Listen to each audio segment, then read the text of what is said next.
देखिए, अफसोस है कि वह हर चीज़ में राजनीति खोजते हैं। यूपी सरकार का आदेश कहीं ये नहीं है कि एक किसी जाति धर्म के लोगों को नेम प्लेट लगानी है, वो सबके लिए बराबर है।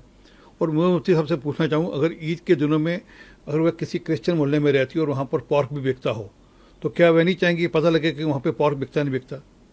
तो ये तो हर धर्म की अपनी अपनी आस्था है, और मेरी आस्था पर किसी प्रकार भी कोई कचोट लगती है तो मुझे समाज को उसकी चिंता करनी चाहिए, सरकार को उसकी चिंता करनी चाहिए। हम जानबूझकर ऐसा क्यों करें कि किसी की आस्था पर कचोट लगे? और ये मास ऐसा है, ये जो मास, ये महीना ऐसा है जिसमें लोग सात्विक भोजन करते हैं, उपवास रखते हैं। अब उसमें अगर कोई ऐसी दुकान है जहाँ पर मीट भी बनता हो, जहाँ पर रीति रिवाज के हिसाब से ठीक ना हो चीज़ें, तो वह क्यों खाए? उसकी मर्जी है।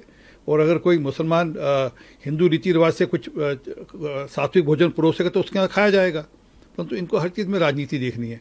मैं वापस से उनसे पूछूंगा कि क्या वह किसी ऐसी दुकान पर जाकर भोजन कर पाएंगी जहाँ पर पोर्क पकता हो? कपिल सिब्बल साहब लगातार हिंदू आस्थाओं पर कचोट करते हैं।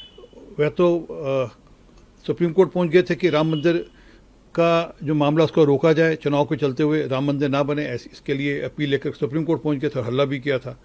असल में क्या है कि उनको ये नज़र नहीं आता कि करोड़ों श्रद्धालु वह कावड़ लेकर जाते हैं, और अगर उनकी आस्था पर कहीं कचोट होगी तो वह प्रश्न, बड़ा प्रश्न है। परंतु उनको तो क्योंकि मुसलमानों को खुश रखना है, और अब वह समाजवादी पार्टी के सहायता से राज्यसभा के सदस्य हैं, तो उनको मुसलमानों को खुश रखना है, इसलिए इस प्रकार की भाषा इस्तेमाल कर रहे हैं। जी, रची जा रही है। मैं चाहता हूँ सौरभ भारद्वाज दिल्ली के अंदर एक सर्वे करा लें और जानकारी ले लें कि ज़्यादातर सब्जी फल बेचने वाले लोग मुसलमान हैं दिल्ली के अंदर। परंतु विषय फल का है ही नहीं, विषय है कि जिस रेस्टोरेंट पर भोजन परोसा जाएगा वह सात्विक तरीके से भोजन दे रहा नहीं दे रहा, वह आस्था का विषय है। परंतु इन सबको आस्था से लेना देना नहीं, ये सबके सब मुसलमान वोट को टारगेट कर रहे हैं। और